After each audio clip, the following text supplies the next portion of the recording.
দিয়েছেন, সেটি হচ্ছে আত্মীয়তার হক।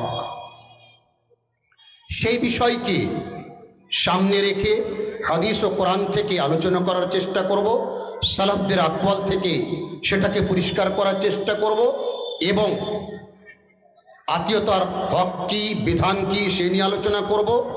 আত্মীয়তা কি কি কারণে নষ্ট হয় সেগুলোকে তুলে ধরার চেষ্টা করব সংক্ষিপ্তভাবে, এবং আমরা আত্মীয়তা কি করে বজায় রাখতে পারি সেদিক দিয়েও কিছুটা আলোচনা করে আমি সময়ের মধ্যেই আমার আলোচনা শেষ করার চেষ্টা করব। সম্মানিত মুসলিম সমাজ, সর্বপ্রথম আমরা জানব আত্মীয় কাকে বলে। আত্মীয় বলতে আমরা কি বুঝি? আমরা যদি ওলামায়ে কেরামের ব্যাখ্যা দেখি, সালাফদের ব্যাখ্যা দেখি, তো আমরা একটি শব্দ পাবো আরহাম, যেটার শব্দ কোরআনে কারিমে বর্ণনা রয়েছে, রাসূলুল্লাহ সাল্লাল্লাহু আলাইহি সাল্লাম বর্ণনা করেছেন। আর একটি শব্দ পাবো কারাবা, আত্মীয়। এই দুটি শব্দ আমরা আরবি ভাষায় পেয়ে থাকি। আরহাম বলতে আমরা কি বুঝি এবং কারাবা বলতে আমরা কি বুঝি? ওলামায়ে কেরাম, বিশেষ করে শেখ ইবনে বাজ রহমাতুল্লাহ আলাইহি, আল্লামা উসাইমিন রহমাতুল্লাহ আলাইহি, ইনারা আরহামের ব্যাখ্যা করতে গিয়ে তিনারা হাসাব এবং নাসাবকে বর্ণনা করেছেন। আরহাম হয় বাবার সম্পর্ক, বাবা থেকে যে সম্পর্ক, কাকা, দাদা, এরা হচ্ছে আমাদের আরহাম, বা মা থেকে সম্পর্ক, যেমন নানা, নানি, মামা, এরা হচ্ছে আরহাম। এবং আরো একটি সম্পর্ক পাই, যেই সম্পর্কটি বিবাহের কারণে হয়ে থাকে, যেই সম্পর্কটি, যে আত্মীয়টি বিবাহের কারণে হয়ে থাকে, যেটাকে আমরা স্ত্রীর কারণে, পুরুষেরা স্ত্রীর জন্য সেই সম্পর্কটি আমরা মনে করি, বা স্ত্রীরা স্বামীর কারণে, শ্বশুর বাড়ির যারা আত্মীয় তারা হচ্ছে কারাবা। আমরা যদি এই আরহামকে বা এই আত্মীয়তাকে যদি আমরা এর বিধান কি এটাকে দেখতে যাই, তো মহান আল্লাহ তাআলা কোরআনে কারীমে বলেন, ওয়াত্তাকুল্লাহাল্লাযী তাসালুনা বিহি ওয়াল আরহাম ইন্নাল্লাহা কানা আলাইকুম রাকীবা। তোমরা আল্লাহ তাআলাকে ভয় করো, তোমরা আল্লাহ তাআলাকে ভয় করো, যেই আল্লাহ তাআলার মাধ্যম দিয়ে তোমরা এক অপরের মধ্যে দাবি করে থাকো, অনুরোধ করে থাকো, ওয়াল আরহাম, এবং তোমরা আত্মীয়তা বিচ্ছিন্ন থেকে ভয় করো, আত্মীয়তাকে নষ্ট করিও না, আত্মীয়তা বজায় রাখো। ওলামায়ে কেরাম, বিশেষ করে আল্লামা ইমাম নববী রাহমাতুল্লাহ আলাইহি মুসলিম শরীফের ব্যাখ্যা করতে গিয়ে, ইবনে হাজার রাহমাতুল্লাহ আলাইহি বুখারী শরীফের ব্যাখ্যা করতে গিয়ে ফাতুল বারীতে, আল্লামা আলবানী রাহমাতুল্লাহ আলাইহি সিলসিলা সহিহাতে, আল্লামা উসাইমিন রাহমাতুল্লাহ আলাইহি, আল্লামা ইবনে বাজ রাহমাতুল্লাহ আলাইহি, ইবনে আব্দুল বার রাহমাতুল্লাহ আলাইহি তামহিদের ব্যাখ্যা করে, আত-তামহিদ ইবনে আব্দুল বার ব্যাখ্যা করতে গিয়ে এই সকল ওলামায়ে কেরাম, এবং বিশেষ করে ইমামে নববী রাহমাতুল্লাহ আলাইহি তিনি বর্ণনা করেন, ইত্তাফাকাল উলামা, ওলামায়ে কেরামের, সমস্ত ওলামায়ে কেরাম একমত, জাতীয়তা বজায় রাখা এটা হচ্ছে ওয়াজিব। বরঞ্চ কিছু ওলামায়ে কেরাম আত্মীয়তার বিধান সম্পর্কে আলোচনা করতে গিয়ে তিনারা বলেন, আত্মীয়তা বজায় রাখা হচ্ছে ফরজ। কোরআনে কারীমের দুইটি আয়াত থেকে ওনারা দলিল করেছেন। প্রথম আয়াত, ওয়াত্তাকুল্লাহাল্লাযী তাসালুনা বিহি ওয়াল আরহাম। দ্বিতীয় আয়াত মহান আল্লাহ তাআলা বলেন, ওয়া উলিল আরহামি বা'দুহুম আওলা বিবাদিন ফি কিতাবিল্লাহ। আত্মীয়রা এক অপরের কাছে বেশি অগ্রাধিকার আল্লাহর কিতাবে, অর্থাৎ কোরআনে কারীমে।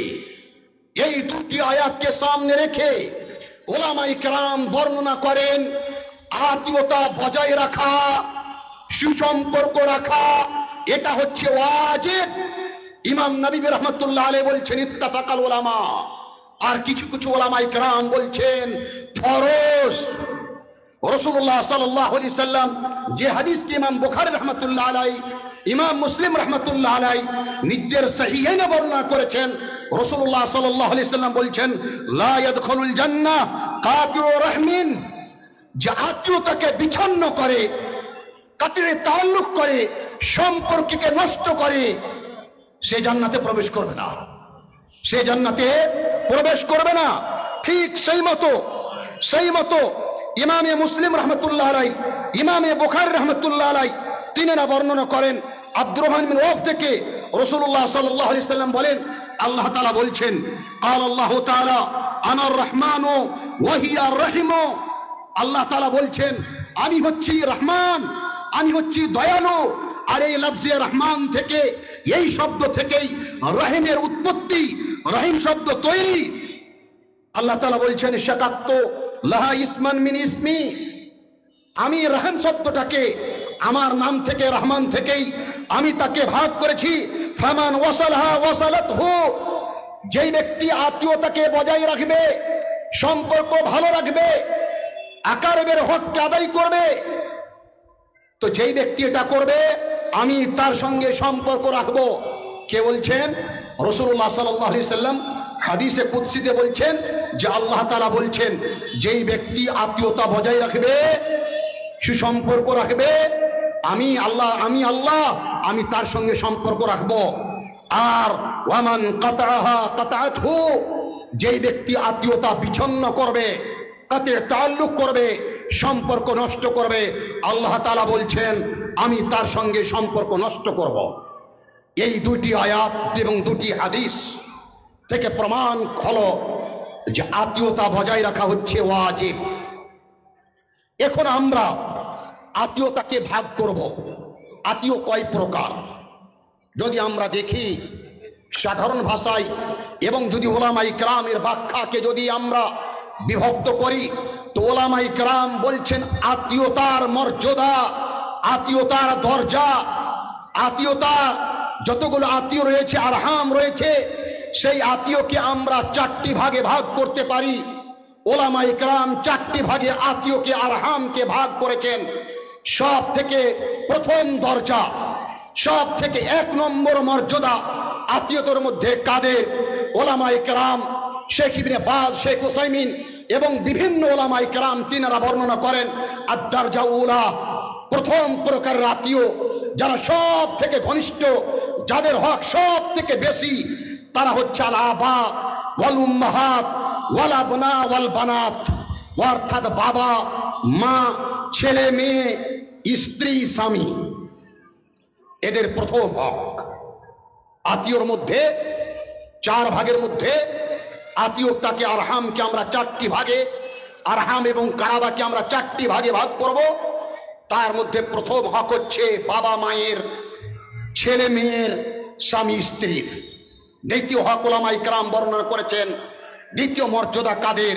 তারা হচ্ছে আজদাদ ও জাদ্দাত, অর্থাৎ নানা নানি, দাদা দাদি এবং ভাই বোন এবং পোতা, পোতা নাতিন, এদের দ্বিতীয় হক।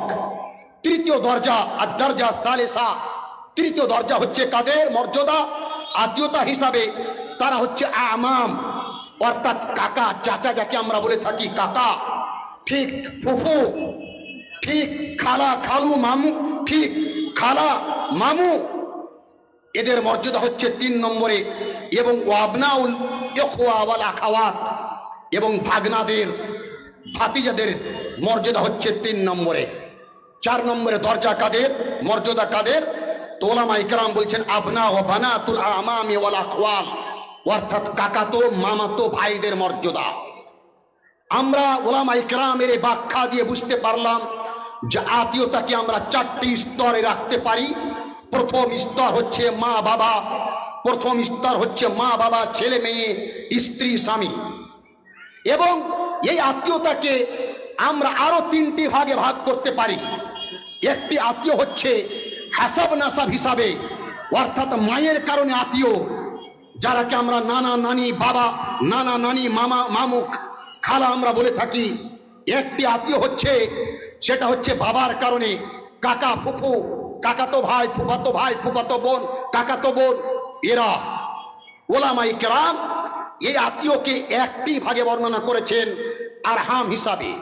হ্যাঁ, এতে কোনো সন্দেহ নেই, বাবার পক্ষ থেকে যিনারা আত্মীয় হবেন, বাবার পক্ষ থেকে অর্থাৎ কাকা, কাকাতো ভাই, ইনাদের মর্যাদা শরীয়তের বিধান অনুযায়ী বেশি। কাকাতো ভাই, কাকা, কাকাতো ভাই, ইনাদের মর্যাদা শরীয়ত অনুযায়ী বেশি মামাতো ভাই থেকে, মামা থেকে। তার কারণ কি? মাইয়েতের যদি ওয়ারিস না থাকে, তো কাকার সময়তে ওয়ারিস হতে পারে এবং সময়তে কাকাতো ভাই ওয়ারিস হতে পারে, কিন্তু মামা ওয়ারিস হবে না, মামাতো ভাই ওয়ারিস হবে না। এই জন্য আমরা বলতে পারি কিছু দিক দিয়ে বাবার আত্মীয়রা, বাবার খানদানেরা তিনারা এক নম্বর আত্মীয়, বা ওনাদের কিছু দিক দিয়ে মর্যাদা বেশি। দ্বিতীয় আমরা যেটা আত্মীয় পেয়ে থাকি সেটা হচ্ছে দুধ পান করার কারণে, রাজাতের কারণে, দুধ পান করার কারণে। রাসূলুল্লাহ সাল্লাল্লাহু আলাইহি সাল্লাম বলছেন, ইহরামু মিনার রাজাতে মা ইহরামু মিনান নাসাব, যেই মতো নাসাবের কারণে যারা মুহরিম হয়ে থাকে, ঠিক দুধ পান করার কারণে তারাও মুহরিম হয়ে থাকে। তো দ্বিতীয় স্তর হচ্ছে দুধ পান করার কারণে। আর তৃতীয় যেটা আত্মীয় আমরা বুঝতে পারি সেটা হচ্ছে বিবাহের কারণে, সেটা হচ্ছে বিবাহের কারণে। আপনি কোন স্ত্রী, কোন মহিলাকে, কোন মেয়েকে বিবাহ করলেন, সেই মেয়েকে, সেই যাকে আপনি স্ত্রী বানালেন, তার আত্মীয়রা, তার মা বাবা, তার ভাই বোন, তার আত্মীয়রা আপনার স্ত্রীর কারণে তারা আপনার আত্মীয় হলো। ঠিক একজন মহিলা, একজন মেয়ে, একজন ছেলের সঙ্গে বিবাহ বন্ধনে বন্ধিত্ব হলো, যার কারণে স্বামীর ভাইয়েরা, স্বামীর মা বাবা তারা আত্মীয় হলো, কিন্তু তারা আরহাম না। তো আমরা বুঝতে পারলাম যে আত্মীয়তা হচ্ছে ওয়াজিব, আত্মীয়তা বজায় রাখা হচ্ছে ওয়াজিব। আর একে ছিন্ন করা, একে কাটা করা, একে বিচ্ছিন্ন করা, এটা হচ্ছে হারাম।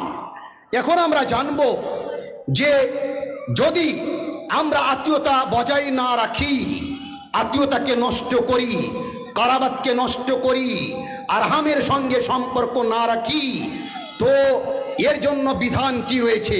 ওলামায়ে কেরাম সকলে একমত, আত্মীয়তা বিচ্ছিন্ন করা, আত্মীয়তার সঙ্গে সম্পর্কে নষ্ট করা, এটা হচ্ছে হারাম। এবং সমস্ত ওলামায়ে কেরাম একমত এটা হচ্ছে কবিরা গুনাহ, এটা হচ্ছে কবিরা গুনাহ। কোরআনে কারীমে মহান আল্লাহ তাআলা বলেন, ফাহাল আসাইতুম ইন তাওয়াল্লাইতুম আন তুফসিদু ফিল আরদি, যদি তোমাদেরকে এই পৃথিবীর পাওয়ার দিয়ে দেওয়া হয়, মালিক করে দেওয়া হয়, তো তোমরা জমিনে কি করবে? তোমরা কি চাইছো জমিনে ফিতনা করবে, ফাসাদ করবে? ওয়া তুকাত্তু আরহামাকুম, এবং আত্মীয়তার সঙ্গে, আরহামের সঙ্গে তোমরা আত্মীয়তা বিচ্ছিন্ন করবে। যারা এটাই করবে মহান আল্লাহ তাদের সম্পর্কে বলছেন, উলাইকাল্লাযীনা লা'নাহুমুল্লাহ, এদের উপরে আল্লাহ তাআলা কি করেছেন? লানাত করেছেন, অভিশাপ দিয়েছেন। এর জন্য বিভিন্ন আয়াত, অনেক আয়াত রয়েছে। ঠিক রাসূলুল্লাহ সাল্লাল্লাহু আলাইহি সাল্লাম যারা আত্মীয়তা বিচ্ছিন্ন করে, আকরাবার সঙ্গে, আরহামের সঙ্গে যারা সম্পর্ক রাখে না, তাদের সম্পর্কে রাসূলুল্লাহ সাল্লাল্লাহু আলাইহি সাল্লাম বলেন, মান হাব্বা ইয়ানসালাহু ফি রিজকিহি আন ইয়াবসুতা লাহু ফি রিজকিহি ওয়া ইয়ানসালাহু ফি আতারিহি ফালইয়াসিল রাহিমাহু, যেই ব্যক্তি চাইছে যে আল্লাহ তাআলা যেন তার মাল ধনে বৃদ্ধি করে, মাল ধনকে আল্লাহ তাআলা বাড়িয়ে দেন, এবং যেই ব্যক্তি এটা চাইছে যে তার বয়সকে আল্লাহ তাআলা লম্বা করে দেন, বয়স বাড়িয়ে দেন, রাসূলুল্লাহ সাল্লাল্লাহু আলাইহি সাল্লাম বলছেন, ফালইয়াসিল রাহিমাহু, সে যেন তার আত্মীয়র সঙ্গে সুসম্পর্ক রাখে, ভালো সম্পর্ক রাখে, তার আত্মীয়র সঙ্গে সম্পর্ককে নষ্ট না করে। এর মানে আমরা হাদিস দ্বারা বুঝতে পারলাম, যারা আমরা চাইছি যে আমাদের মালধনে বৃদ্ধি হোক, বরকত আসুক, তাদের জন্য অপরিহার্য আত্মীয়তা বজায় রাখতে হবে, আত্মীয়র সঙ্গে সুসম্পর্ক রাখতে হবে, তার সঙ্গে ভালো সম্পর্ক রাখতে হবে। এবং রাসূলুল্লাহ সাল্লাল্লাহু আলাইহি সাল্লাম বলছেন, কোন ব্যক্তি যদি, রাসূলুল্লাহ সাল্লাল্লাহু আলাইহি সাল্লামকে একজন সাহাবী এসে জিজ্ঞাসা করছেন, কোন ব্যক্তি যদি আমার সঙ্গে আত্মীয়তা ছিন্ন করার চেষ্টা করে আমি কি করব? রাসূলুল্লাহ সাল্লাল্লাহু আলাইহি সাল্লাম বলছেন, তুমি আত্মীয়তা বজায় রাখো, তোমাকে জান্নাত যেতে হবে। হযরত আবু বকর রাদিয়াল্লাহু তাআলা আনহু, তিনার ঘটনা আমরা জানি।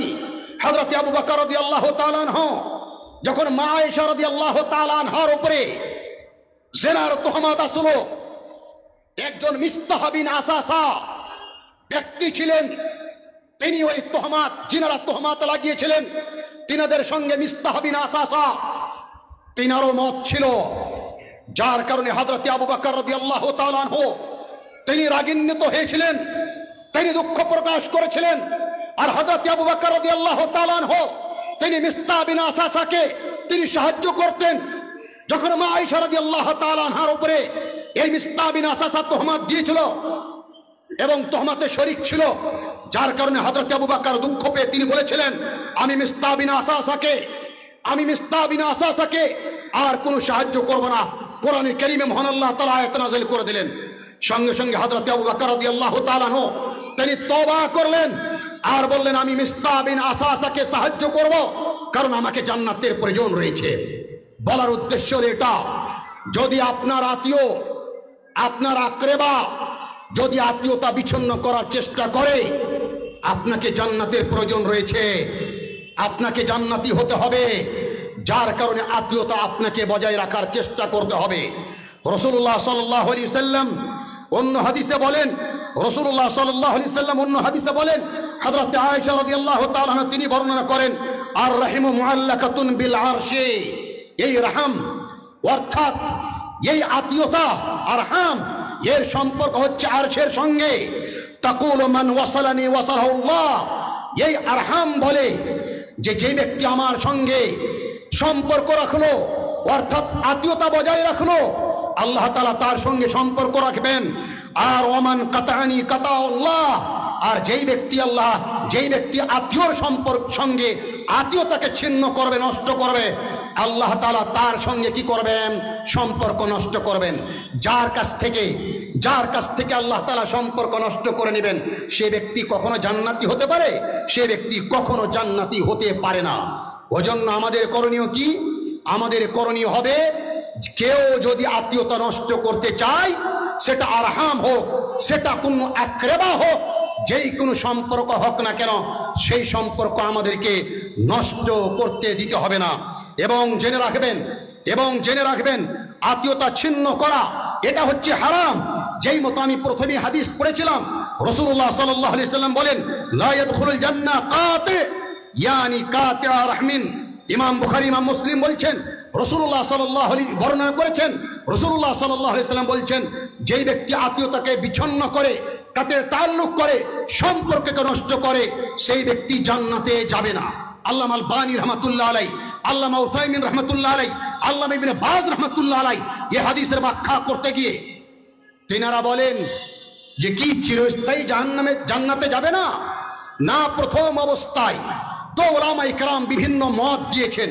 কেউ বলেছেন প্রথম অবস্থায় জান্নাতে প্রবেশ করবে না, কেউ বলেছেন বেশিরভাগ জাহান্নামে থাকবে, অনেক দিন ধরে জাহান্নামে থাকবে, তারপরে জান্নাতে যাবে। কেউ বলেছেন আউয়ালে দখুল হবে না। এক কথায় রাসূলুল্লাহ সাল্লাল্লাহু আলাইহি সাল্লামের হাদিস প্রমাণ করছে, প্রথম অবস্থায় আমরা যদি কবিরা গুনাহ মানি, জাতীয়তা ছিন্ন করা কবিরা গুনাহ, হারাম, যেই মতো উলামায়ে কেরাম ব্যাখ্যা করেছেন, এর মানে যিনি আত্মীয়তা ছিন্ন করবেন, আত্মীয়তা নষ্ট করবেন, ভাই ভাইয়ের সঙ্গে সম্পর্ক রাখবে না, বোন বোনের সঙ্গে সম্পর্ক রাখবে না, ভাই বোনের সঙ্গে সম্পর্ক রাখবে না, বোন ভাইয়ের সঙ্গে সম্পর্ক রাখবে না, কাকা ভাতিজার সঙ্গে সম্পর্ক রাখবে না, চাচা ভাতিজার সঙ্গে সম্পর্ক রাখবে না, মামা ভাগনার সাথে সম্পর্ক রাখবে না, ভাগনা মামার সঙ্গে সম্পর্ক রাখবে না, বউ শাশুড়ির সঙ্গে সম্পর্ক রাখবে না, শাশুড়ি বউয়ের সাথে সম্পর্ক রাখবে না, শ্বশুর জামাইয়ের সঙ্গে সম্পর্ক রাখবে না, জামাই শ্বশুরের সঙ্গে সম্পর্ক রাখবে না। যেই ব্যক্তি এই ধরনের আত্মীয়তা বিচ্ছিন্ন করবে, নষ্ট করবে, সেই ব্যক্তি আমরা বলতে পারি প্রথম অবস্থায় জান্নাতে যেতে পারে না।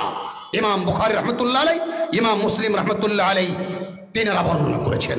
ঠিক সেই মতো ইমামে তিরমিজি রহমাতুল্লাহ আলাইহি, ইমামে আহমদ রহমাতুল্লাহ আলাইহি একটি হাদিস বর্ণনা করেন, যে হাদিসটিকে আল্লামা আলবানী রহমাতুল্লাহ আলাইহি সহিহ বলেন।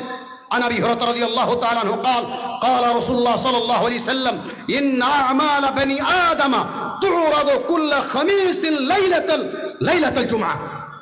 রাসূলুল্লাহ সাল্লাল্লাহু আলাইহি সাল্লাম বলেন, বনি আদমের আদম সন্তানের আমলগুলিকে বৃহস্পতিবারের দিন, যে শুক্রবারের রাত্রে আল্লাহ তাআলার দরবারে পেশ করা হয়। ফালা ইউকবালু আমালু কাতি'i রাহমিন, যেই ব্যক্তি আত্মীয়তাকে বিচ্ছিন্ন করে, আত্মীয়তা নষ্ট করে, সেই ব্যক্তির আমল গ্রহণ হবে না।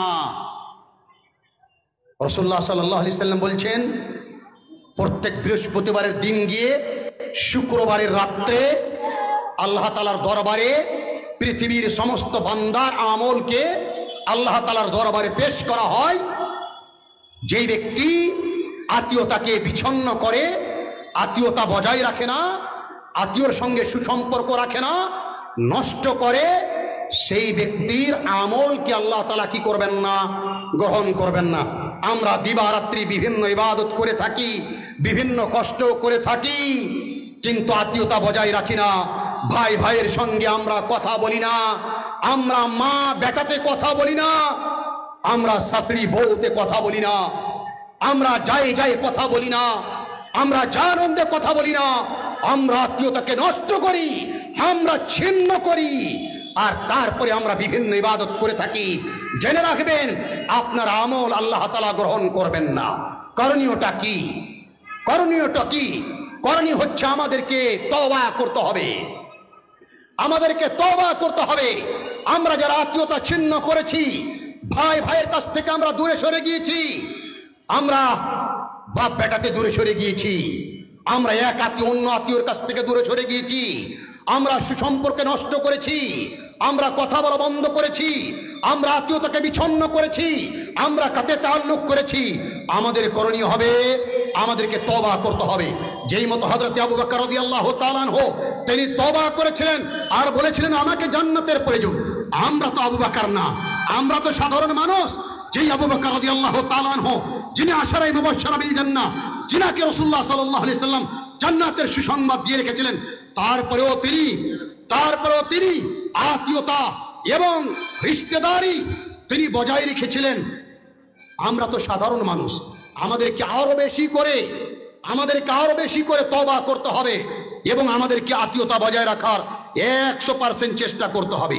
জেনে রাখবেন, আত্মীয়তা নষ্ট করা এটা হচ্ছে কবিরা গুনাহ। আত্মীয়তা নষ্ট করা এটা হচ্ছে কবিরা গুনাহ। একটা ক্ষতি। দ্বিতীয় ক্ষতি কি? যিনি আত্মীয়তা নষ্ট করবেন তিনি জান্নাতে প্রবেশ করবেন না। দ্বিতীয় ক্ষতি। তৃতীয় ক্ষতি কি হচ্ছে? যেই ব্যক্তি আত্মীয়তা ছিন্ন করবেন, সম্পর্ক নষ্ট করবেন, তার উপরে আল্লাহ তাআলার লানত হবে, অভিশাপ হবে।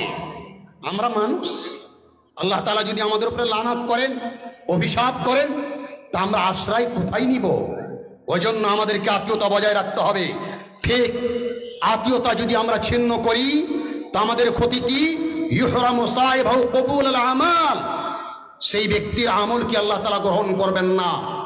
আমরা অনেক ইবাদত করে থাকি, অনেক কাজ করে থাকি, আত্মীয়তা ছিন্নর কারণে, যদি আত্মীয়তা নষ্ট করার কারণে যদি আমাদের আমল নষ্ট হয়ে যায়, আমলকে আল্লাহ তাআলা কবুল না করেন, তো কত বড় ক্ষতি হয়ে যাবে। ঠিক আত্মীয়তা যদি আমরা নষ্ট করি, তো আমাদের আল্লাহ তাআলার সঙ্গে যে সম্পর্ক থাকবে, সেই সম্পর্ক কি হয়ে যাবে? নষ্ট হয়ে যাবে। আত্মীয়তা নষ্ট করলে আমাদের ক্ষতি কি? আমাদের হৃদয়, আমাদের আত্মা, আমাদের হৃদয় ছোট হয়ে যায়। ভাই ভাইয়ের সঙ্গে যখন আমরা কথা বলি না, ভাইকে দেখলে আমাদের মন রাগে। চাচা ভাতিজাকে যখন আমরা কথা বলি না, তখন ভাতিজাকে দেখলে মাথার পায়ের রক্ত মাথায় উঠে। চাচা ভাতিজা যখন কাকার সঙ্গে কথা বলে না, কাকাকে দেখলেই ভাতিজার পায়ে রক্ত ওঠে। মামা যখন ভাগনার সঙ্গে কথা বলে না, ভাগনাকে দেখলে মামার রক্ত ওঠে। ভাগনা যখন মামাকে সঙ্গে কথা বলে না, ভাগনা মামাকে দেখলে তার রক্ত মাথায় উঠে যায়, হৃদয় ছোট হয়ে যায়। এবং জেনে রাখবেন, যখনই আত্মীয়তা বিচ্ছিন্ন হবে, তখন আমাদের ক্ষতি কি হবে? আমাদের সমাজের মধ্যে, আমাদের সোসাইটির মধ্যে, আত্মীয়তার মধ্যে কি হবে? ফিতনা হবে, ফাসাদ হবে। এবং আরো বড় ক্ষতি কি হবে? যে হাদিসটি আমি প্রথমে পড়েছিলাম, বড় ক্ষতি হবে কি? যে আল্লাহ তাআলা আত্মীয়তা বজায় রাখলে আকরাবার সঙ্গে, আরহামের সঙ্গে সুসম্পর্ক রাখলে লাভটা কি হবে? আমাদের মাল ধনে অর্থে আল্লাহ তাআলা বরকত দেবেন এবং আমাদের বয়সকে আল্লাহ তাআলা বাড়িয়ে দিবেন। পৃথিবীর কোন এমন আমরা মানুষ আছি যারা আমরা চাই না যে আল্লাহ তাআলা আমাদের অর্থে বরকত দেন, আমাদের মাল ধনকে আল্লাহ তাআলা বাড়িয়ে দেন, আমাদের বয়সকে আল্লাহ তাআলা বাড়িয়ে দেন। যখন মা আমার, বোন আমার, ভাই আমার, দাদু আমার যখন আমাদের উদ্দেশ্য এটা, আমরা যখন এটা চাই আল্লাহ তাআলার কাছে যে আল্লাহ তাআলা আমাদের মাল ধরে অর্থ আল্লাহ তাআলা বরকত দেন, আজ থেকে তওবা করুন, আজ থেকে তওবা করুন। আর এই তওবা করে সকল আত্মীয়র সঙ্গে আত্মীয়তা বজায় রাখার অঙ্গীকারবদ্ধ হন। যতক্ষণ পর্যন্ত আত্মীয়তা বদ্ধ রাখার সুসম্পর্কের অঙ্গীকারবদ্ধ না হবেন, ততক্ষণ পর্যন্ত আল্লাহ তাআলা আপনার মাল ধরে বরকত দিবেন না। আপনি গবেষণা করুন ঠান্ডা মাথায়, অনেক ধনী পরিবার রয়েছে যাকে আল্লাহ তাআলা অনেক অর্থ দিয়েছেন, অনেক পরিবার রয়েছে যাকে আল্লাহ তাআলা 5টি 6টি ছেলে দিয়েছেন, পরিবার বড়, অর্থ খুব বেশি, কিন্তু আল্লাহ তাআলা বরকত কেড়ে নিয়েছেন। মানসিক টেনশন, আরাম নেই, মন সন্তুষ্ট নেই। তার কারণটি কি? গবেষণা করে দেখবেন আল্লাহ তাআলা অনেক অর্থ দিয়েছেন। আমরা খালি মনে করি টাকা হওয়াটাই বরকত। না, টাকা শুধু টাকা হওয়াটা বরকত না, এই ব্যাখ্যা ভুল। বরকত মানে হচ্ছে আল্লাহ তাআলা আপনাকে যা দিয়েছেন তাতে আপনি সন্তুষ্ট লাভ করতে পারছেন, তাতে আপনি কানাত করতে পারছেন, তাতে আপনি সবর করে নিতে পারছেন, এর নাম হচ্ছে বরকত। আল্লাহ তাআলা অর্থই কম দিয়েছেন। যারা বিভিন্ন প্রতিষ্ঠানের ওলামা, যারা মাদ্রাসার টিচার, তাদেরকে দেখবেন তারা 6,000, 8,000, 10,000, 12,000 টাকা বর্তমান এত এত এই অর্থের বৃদ্ধির পরেও, মাল জিনিসের সামানের এত দামের পরেও ওলামা ইকরাম যারা বিভিন্ন মাদ্রাসায় পড়ান 8,000, 10,000, 12,000 টাকা। আপনি 50,000, 1 লক্ষ, 2 লক্ষ টাকা মাস ইনকাম করেন। একজন সাধারণ আলেম 8,000, 10,000 টাকা মাস কামিয়ে থাকেন, কিন্তু দেখবেন তিনি কত ঠান্ডা মাথায় জীবন কাটাচ্ছেন। আমরা বলি মুলবিদের টাকাতে বরকত আছে। দাদু আমার, আপনি মজাক করে বলে থাকেন, বাস্তব এটা যে ওলামা ইকরামের টাকাতে বরকত আছে, সাধারণ মানুষের টাকাতে বরকত আছে। তার কারণটি কি? তাতে সে কানাত করে নিয়েছে, তাতে সে যথেষ্ট মনে করে নিয়েছে। এবং অনেক টাকাওয়ালা মানুষকে আমরা দেখতে পাই, কোটিপতি, আরবপতি, লাখপতি, কিন্তু মনের শান্তি নেই। চায়ের দোকানে বসেও শান্তি নেই, বন্ধুদের সঙ্গে বসেও শান্তি নেই। আল্লাহ তাআলা বরকত কেড়ে নিয়েছেন। অর্থ তো দেখতে টাকা, কিন্তু আল্লাহ তাআলা বরকতকে কেড়ে নিয়েছেন।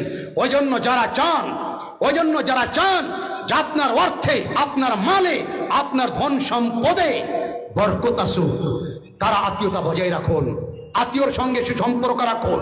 এখন আমি সংক্ষেপ আসি, কারণ ডক্টর ইব্রাহিম মাদানী হাফেজুল্লাহ, যিনি আজকের প্রধান আলোচক, যিনার আলোচনা আমরা সকলে শোনার জন্য বসে আছি, তো উনি চলে এসেছেন।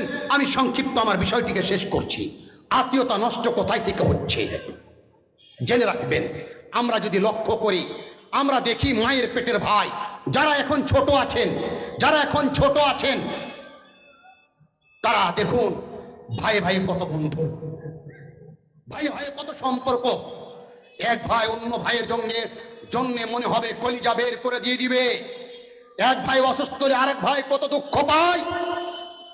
কিন্তু সেই মায়ের পেটের ভাই, একই মায়ের রক্তের পেটের ভাই, একই মায়ের রক্তের পেটের বোন, কিন্তু যখন আমরা বিবাহ বন্ধন বন্দিত্ব হয়ে যাই, আমাদের সন্তান জন্ম নেই, ছেলেরা যখন বড় হয়, কিছুদিন পরে আমরা অনুভব করি, দেখতে পাই সমাজে বাস্তব চিত্র আমাদের মুসলিম সমাজে। সেটা কি? আপন ভাই, কলিজার টুকরো ভাই, যার জন্য এক ভাই অন্য ভাই কলিজা দিবার জন্য প্রস্তুত ছিল। এমন মনে হতো যদি কিডনিরও প্রয়োজন হয় তো ভাই কিডনি ভাইকে দিবে। কিন্তু সেই ভাই, সেই ভ্রাতৃত্বতা, সেই আত্মীয়তা কোথায় থেকে নষ্ট হলো? আমরা কি কোনোদিন ঠান্ডা মাথায় গবেষণা করেছি এর মূল জড় কোথায় এবং আমাদের করণীয় কি? এর মূল জড় হচ্ছে প্রথম অবস্থায় আমাদের স্ত্রীরা, এই মহিলা জাত। প্রথম অবস্থায় এই মহিলা জাতের যারা দিনদার না, যারা সালেহানা, যারা কানেতানা, যারা সাবেরানা, যারা তাইয়্যিবানা, যারা শাকিরানা, যাদের হৃদয়ে, যাদের জন্য এই উপাধিগুলি না, এই সিফাতগুলি না, তারা শ্বশুর বাড়িতে এসে, স্বামীর বাড়িতে এসে দুই ভাইয়ের মধ্যে তারা বিষ ঢোকাতে শুরু করে। স্ত্রী মহিলা নিজের স্বামীকে, বড় ভাইকে, নিজের স্বামীকে বিষ ঢুকায়, ভাইয়ের স্ত্রী তার হৃদয়ে বিষ ঢুকায়। এই বিষ ঢুকাতে ঢুকাতে একদিন ভাই না মানে, দ্বিতীয় দিন না মানে, তৃতীয় দিন না মানে, চতুর্থ দিন ভাই স্ত্রীর ভালোবাসাতে এসে ভাই ভাইয়ের শত্রু হয়ে দাঁড়ায়। এই সুন্দর পরিবেশ, এই সুন্দর পরিবার, এই সুন্দর আত্মীয়তা, এই সুন্দর রক্তের সম্পর্ককে নষ্ট যারা করে তারা কারা? তারা আমাদের স্ত্রী, তারা আমাদের বোন, তারা আমাদের বেটি, তারা মুসলিম সমাজের বেটি। এরা হচ্ছে প্রথম অবস্থায়। যদি স্ত্রীদের মধ্যে স্ত্রীরা যদি নেককার হন, অনেক পরিবার আছে দিনদার পরিবার, ধর্মীয় পরিবার, যাদের ভাইয়ের মধ্যে কোনো দ্বন্দ্ব নেই, স্ত্রীরা দিনদার, নেককার, আল্লাহওয়ালা। যেই মতো আমরা 6 ভাই রয়েছি, আমাদের 6 ভাইয়ের মধ্যে কোনো দ্বিধাবোধ নেই, কাল জাসাদিল ওয়াহিদ। তো যখন স্ত্রীরা ভালো হয়, ধর্মীয় হয়, দিনদার হয়, সালেহা হয়, কানেতা হয়, তারা কিন্তু স্বামীদের হৃদয়ে রক্তে বিচ্ছিন্নতা করার বীজ তারা ঢুকায় না। কিন্তু যখনই আমাদের সন্তানেরা বড় হতে শুরু করে, এই ভাইদের মধ্যে দূরত্ব, সুসম্পর্ক নষ্ট কারা করে? আমাদের সন্তানেরা।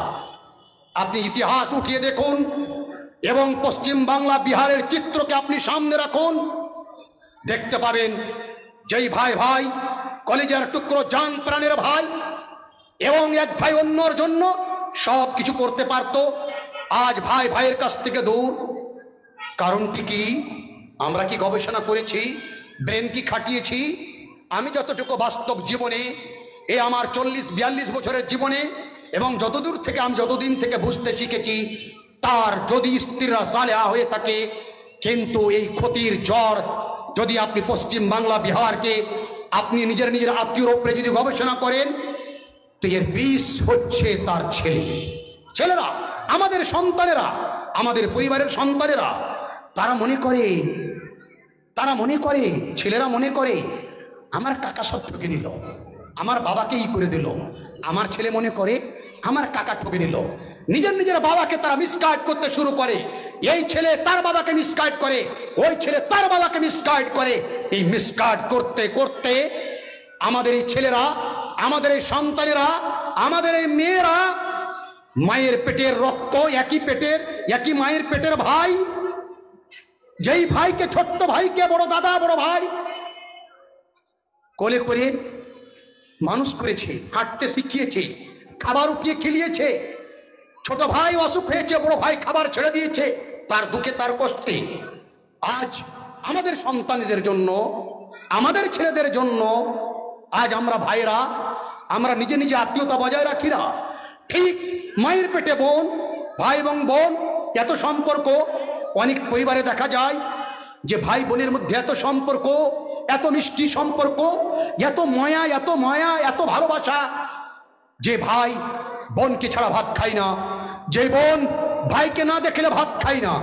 কিন্তু যখন বিবাহ বন্ধনে বন্দিত্ব হয়, ভাই বোন যখন বড় হয়, তখন খুব কষ্টে চলে আসে এবং ভাই বোন এক অপরের শত্রু হয়ে যায়।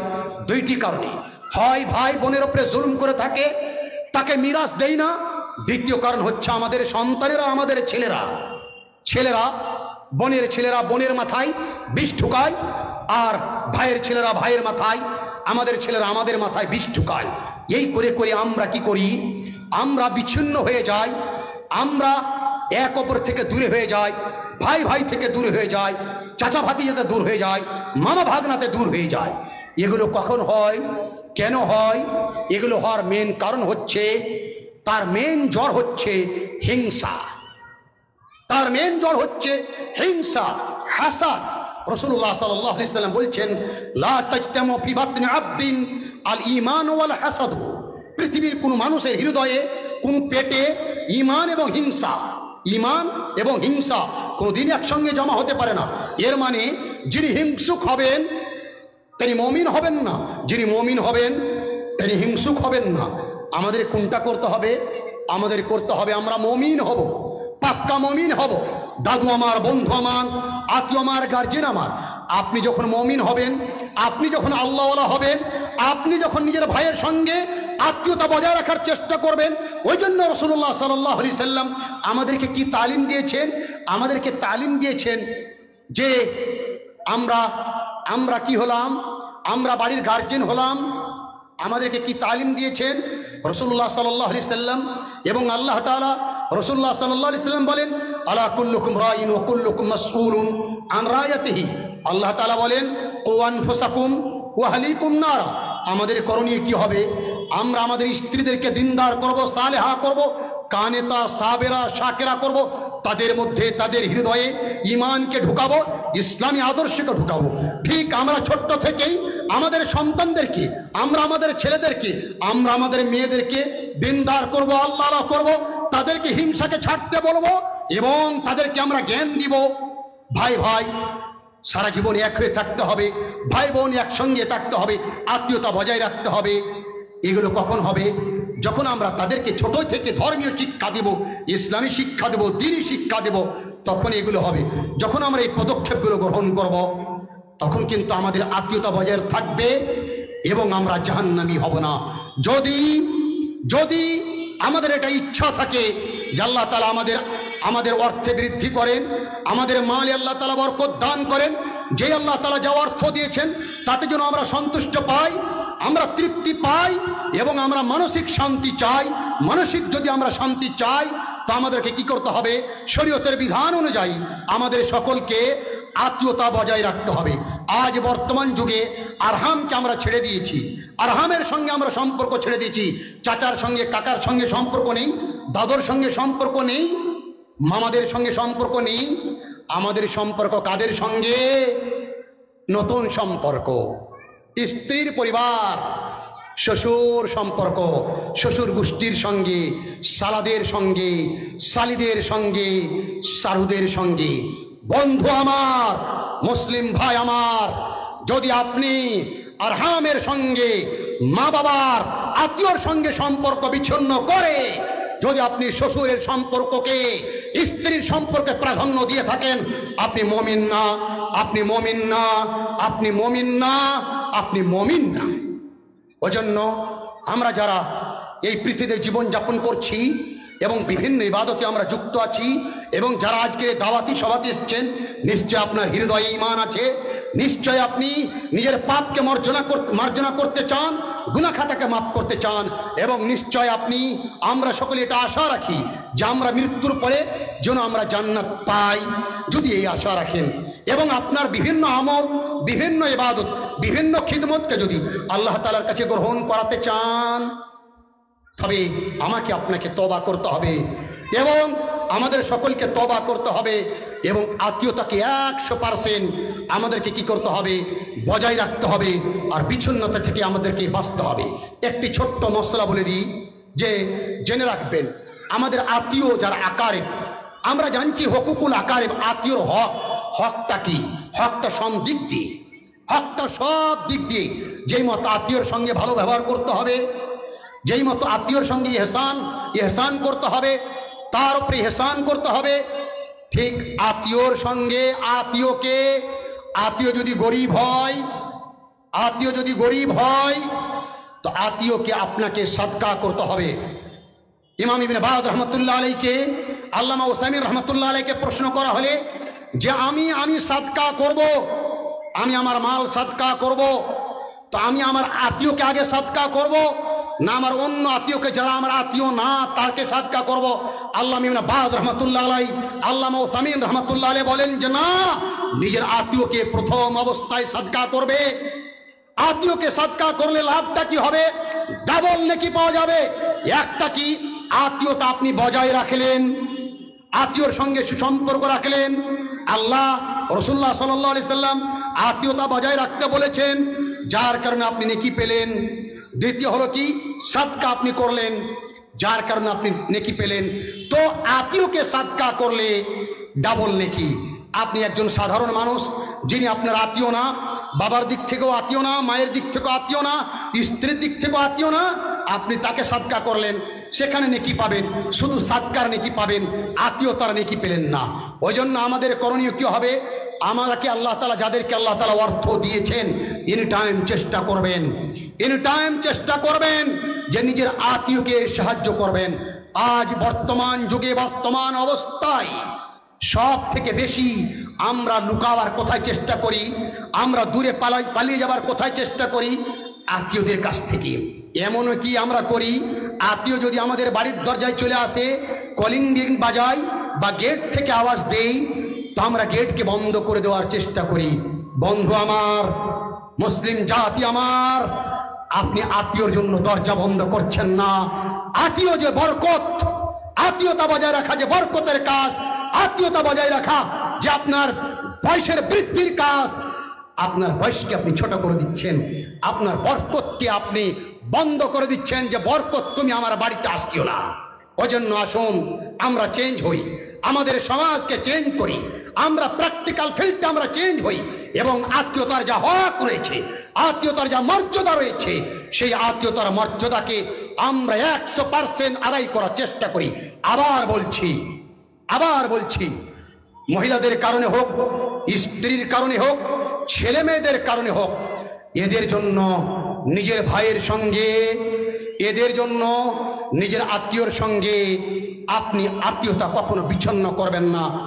আপনার ছেলে, আপনার মেয়ে আপনার কবরে যাবে না, আপনার ছেলে, আপনার মেয়ে আপনার কবরে যাবে না, আপনি নিজের কবরে নিজে যাবেন এবং আপনার কাছ থেকে আল্লাহ তাআলা হিসাব নেবেন। আর আপনাকে আল্লাহ তাআলার কাছে হিসাব দিতে হবে। এবং যদি আত্মীয়তা আপনি ছিন্ন করে থাকেন, নষ্ট করে থাকেন, কাতে তাল্লুক করে থাকেন, এটা আপনি গেঁথে নেন। যাদের মধ্যে এটা রোগ আছে, যেই মা বোনদের মধ্যে রোগটি আছে, যেই পুরুষ ভাইদের মধ্যে রোগটি আছে, হৃদয়ে গেঁথে নেন। আপনি প্রথম অবস্থায় জান্নাতে যেতে পারেন না। যতই আপনি তাহাজ্জুদ পড়ুন, যতই কিয়ামুল লাইল করুন, যতই সাদকা করুন, যতই খায়রাত করুন, কারণ হাদিসটি ইমাম বুখারী বর্ণনা করেছেন, হাদিসটি ইমাম মুসলিম বর্ণনা করেছেন। আল্লামা আলবানী রাহমাতুল্লাহ আলাইহি, আল্লামা উসাইমিন রাহমাতুল্লাহ আলাইহি, আল্লামা ইবনে বাজ রাহমাতুল্লাহ আলাইহি, তিনজন একমত যে প্রথম অবস্থায় আত্মীয়তা ছিন্নকারী জান্নাতে যাবে না। ওজন্য বিশ্বাস রাখুন, মুসলিম সমাজ, মা বোন, বিশ্বাস রাখুন, আপনি যদি জান্নাতি হতে চান, প্রথম অবস্থায় জান্নাতে প্রবেশ করতে চান, কবরের আযাব কাটতে না চান, আর প্রথম অবস্থায় যদি আপনি কাল কিয়ামতের দিন প্রথম অবস্থায় জান্নাতি হতে চান, তো দয়া করে আত্মীয়তা বজায় রাখুন। অবশেষে আল্লাহ তাআলার কাছে দোয়া করব, আল্লাহ তাআলা যেন আমাদের সকলকে